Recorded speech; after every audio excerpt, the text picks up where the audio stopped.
present si Jojo Lastimosa. Grabe ang San Miguel Beerman Jericho Cruz. May gustong paiyakin. So Game 6 Finals, bakbak ang San Miguel kontra TNT. First quarter nga mga chong, ay agad na nagbaon ng 3-point shot etong si Calvin Oftana. Sasagot naman ng 4 straight points etong si Junmar Fajardo sa loob ng painted area. Matapos nyan, 9 straight points ang TNT, 3-point shot para kay RR Pugoy. Yung 4 naman manggagaling kay Calvin Oftana. Nakatakbo at nakalusot naman etong si Jordan heading to the basket. 6-point lead para sa TNT. Cool na cool lang si Jola sumusuporta sa TNT. Eto namang si Chris Rose, dalawang sunod na 3-point shot ang pinakawalan para tapyasan ang kalamangan ng TNT. Pero babawi nga ng isa dyan, etong si RR Pugoy. Moutaw tuwa banging the offense in painted area. Pero mainit yung outside shooting ng TNT. Calvin Oftana naman ang titikada. Eto namang si Jericho Cruz, bully ball. Maganda ang kanyang simula. Pero ang TNT, ang ganda ng bitaw sa tres. Eto namang si Wami attack floater to the basket. Kaya naman, baba sa dalawa ang inahabol ng San Miguel. Under 3-minute mark, hindi pa rin nauubusan ng bala etong si Almond Bosotros. Babawiin niya ni Don Troliano sa kabilang dulo, kasama niya si Wami Chongson.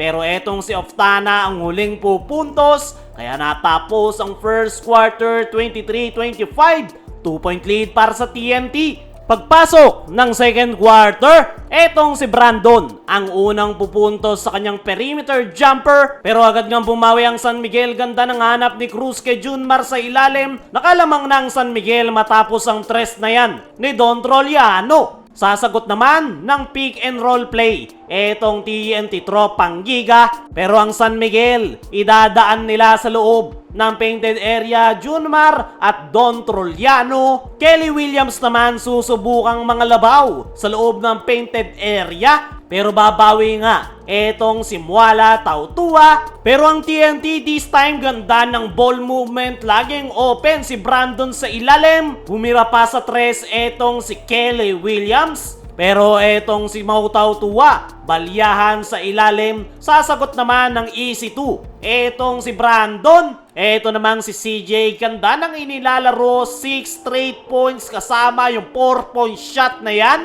Grabe yung hustle ng dalawang kupunan. Parehong ayaw magpatalo. At dyan na nga nagsimula yung 8-2 nating run ng TNT. Dalawang sunod na tres. Nakasundot si Pugoy sa ilalim. Pero mag-isa nga yang sasagutin na itong si CJ Perez. Aggressive to the basket, sabay tikada ng 4. Kaya naman natapos ang first half 47-52, 5-point lead para sa San Miguel Beerman. Pagpasok ng third quarter, Junmar Fajardo ang agad na pupuntos para sa San Miguel. Babawi ng tres etong si Brandon. Pero end one play ang bawi dyan ni CJ Perez. Brandon ang tumatrabaho para sa TNT. Junmar ganda ng drop-off pass. Pagtapos siya naman ang pupuntos sa kanyang pabandang tira. Jericho Cruz nagiinit na. Corner 3-point shot, hindi pa tapos. Another 3 and 1 play. Lobo sa 11 ang abante ng San Miguel. At matapos nga yung layup na ito ni Kelly Williams, another massive run para sa San Miguel. Lahat na sa kanila gumagana. Junmar Fajardo, Jericho Cruz, Chris Ross, at maging itong si Muala Tautua hindi mapigilan sa ilalim. Timeout ang TNT. 18-point lead para sa SMB. Matapos ang timeout na yan, Glenn Cobuntin answering the call, tiniran si Junmar sa muka. Pero patuloy na nananalasa yung mga big man ng San Miguel. Mautaw tuwa, lalo na etong si Junmar Fajardo. Glenn Cobuntin ang nag-aangat ngayon sa TNT. Pero hindi nga nila maabot si Junmar sa ilalim. Nalibre pa ng perimeter shot etong si Bronjal. Babawi naman ng tres etong si Jordan heading. Pero etong si Don Troliano ang huling pupuntos and one play. At natapos ang third quarter 86-67. 19-point lead para sa SMB. Pagpasok ng fourth and final quarter, naging mabagal yung panimula ng dalawang kupunan. Tumikada ng tres etong si Almon Bosotros, knockout yung tira ni Laster after review. Pero hindi nga naapektuhan niya ng San Miguel, patuloy pa rin ang trabaho ni Junmar, nangaasar na si Jericho, bagyang makakalusot si Jordan Heading, pero tres ang isasagot dyan ni Marcio Lassiter. Gusto nang shampooin ni Chot Reyes yung kanyang sarili, balik sa 16 abante ng San Miguel. Sinubukan pang umabol ng TNT,